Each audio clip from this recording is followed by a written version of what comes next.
Tesla's Egg of Columbus by Nikola Tesla. This article was published in Electrical Experimenter, March 1919. Tesla's Egg of Columbus. How Tesla performed the feat of Columbus without cracking the egg. Probably one of the most far-reaching and revolutionary discoveries made by Mr. Tesla is the so-called rotating magnetic field. This is a new and wonderful manifestation of force, a magnetic cyclone, producing striking phenomena which amazed the world when they were first shown by him. It results from the joint action of two or more alternating currents definitely related to one another, and creating magnetic fluxes, which, by their periodic rise and fall according to a mathematical law, cause a continuous shifting of the lines of force. There is a vast difference between an ordinary electromagnet and that invented by Tesla. In the former the lines are stationary; in the latter they are made to whirl around at a furious rate. The first attracts a piece of iron and holds it fast.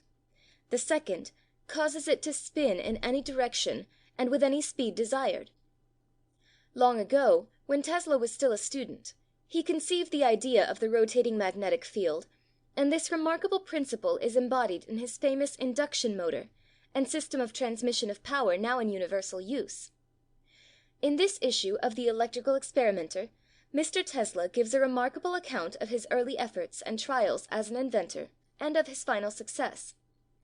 Unlike other technical advances, arrived at through the usual hit-and-miss methods and haphazard experimentation, the rotating field was purely the work of scientific imagination. Tesla developed and perfected, entirely in his mind, this great idea in all its details and applications, without making one single experiment. Not even the usual first model was used. When the various forms of apparatus he had devised were tried for the first time, they worked exactly as he had imagined, and he took out some 40 fundamental patents covering the whole vast region he had explored.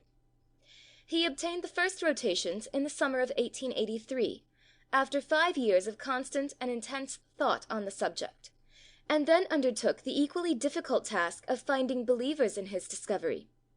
The alternating current was but imperfectly understood, and had no standing with engineers or electricians, and for a long time Tesla talked to deaf ears. But ultimately his pains were rewarded, and early in 1887 a company bearing his name was formed for the commercial introduction of the invention. Dr. Tesla recently told the editors an amusing incident in this connection. He had approached a Wall Street capitalist, a prominent lawyer, with a view of getting financial support, and this gentleman called in a friend of his, a well-known engineer at the head of one of the big corporations in New York, to pass upon the merits of the scheme. This man was a practical expert, who knew of the failures in the industrial exploitation of alternating currents, and was distinctly prejudiced to a point of not caring even to witness some tests. After several discouraging conferences, Mr. Tesla had an inspiration. Everybody has heard of the Egg of Columbus. The saying goes that at a certain dinner the great explorer asked some scoffers of his project to balance an egg on its end. They tried it in vain. He then took it, and cracking the shell slightly by a gentle blow, made it stand upright. This may be a myth, but the fact is that he was granted an audience by Isabella, the Queen of Spain, and won her support. There is a suspicion that she was more impressed by his portly bearing than the prospect of his discovery. Whatever it might have been, the Queen pawned her jewels, and 3 ships were equipped for him, and so it happened that the Germans got all that was coming to them in this war. But to return to Tesla's reminiscence. He said to these men, "Do you know the story of the Egg of Columbus?" Of course they did. "Well," he continued, "what if I could make an egg stand on the pointed end without cracking the shell?" "If you could do this, we would admit that you had gone Columbus one better." "And would you be willing to go out of your way as much as Isabella?" "We have no crown jewels to pawn," said the lawyer, who was a wit, "but there are a few ducats in our buckskins, and we might help you to an extent."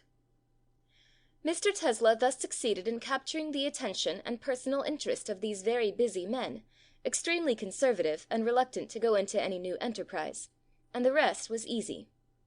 He arranged for a demonstration the following day.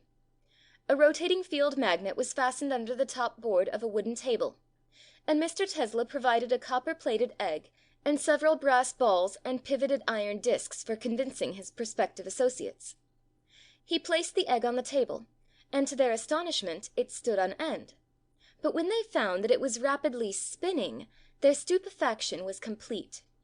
The brass balls and pivoted iron discs in turn were set spinning rapidly by the rotating field, to the amazement of the spectators. No sooner had they regained their composure than Tesla was delighted with the question, "Do you want any money?" "Columbus was never in a worse predicament," said the great inventor, who had parted with his last portrait of George Washington in defraying the expenses of the preparation.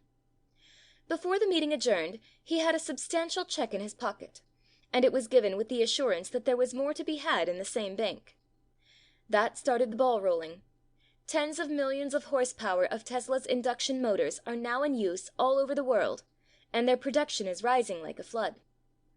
In 1893, Mr. Albert Schmid, then superintendent of the Westinghouse Electric and Manufacturing Company, constructed a powerful rotating field ring with an egg made of copper, and larger than that of an ostrich, for Dr. Tesla's personal collection at the Chicago World's Fair.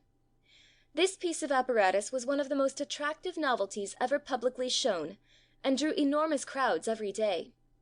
Subsequently it was taken to Mr. Tesla's laboratory, and served there permanently for demonstrating rotating field phenomena.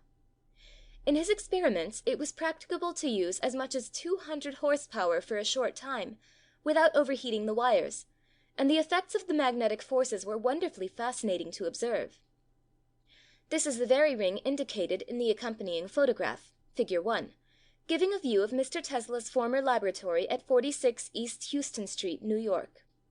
It is shown in detail in Figure 2, and the mode of winding is illustrated in diagram, Figure 3. Originally the two-phase arrangement was provided, but Mr. Tesla transformed it to the 3- and 4-phase when desired. On top of the ring was fastened a thin circular board, slightly hollowed, and provided around its circumference with a guard, to prevent the objects from flying off. Even more interesting than the spinning egg was the exhibition of planetary motion. In this experiment, one large and several small brass balls were usually employed. When the field was energized, all the balls would be set spinning, the large one remaining in the center, while the small ones revolved around it, like moons about a planet, gradually receding until they reached the outer guard, and raced along the same. But the demonstration which most impressed the audiences was the simultaneous operation of numerous balls, pivoted discs, and other devices placed in all sorts of positions, and at considerable distances from the rotating field. When the currents were turned on, and the whole animated with motion, it presented an unforgettable spectacle.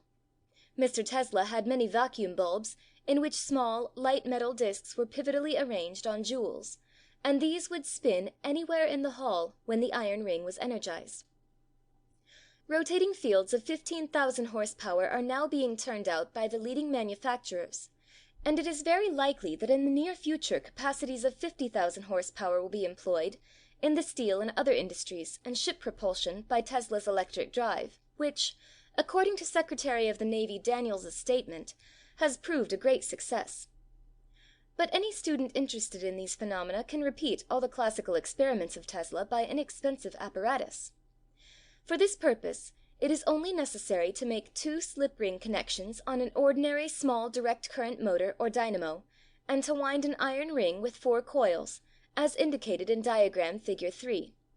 No particular rule need be given for the windings, but it may be stated that he will get the best results if he will use an iron ring of comparatively small section, and wind it with as many turns of stout wire as practicable.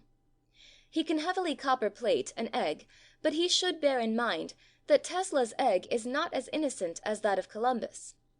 The worst that can happen with the latter is that it might be overripe, but the Tesla egg may explode with disastrous effect, because the copper plating is apt to be brought to a high temperature through the induced currents. The sensible experimenter will therefore first suck out the contents of the egg, thus satisfying both his appetite and thirst for knowledge. Besides the rotating field apparatus, Mr. Tesla had other surprises for his audiences, which were even more wonderful. So, for instance, the coil on 3 legs, visible in the foreground, was used to operate wireless motors, lamps, and other devices, and the spiral coil in the background served to show extraordinary high potential phenomena as streamers of great length. Section 9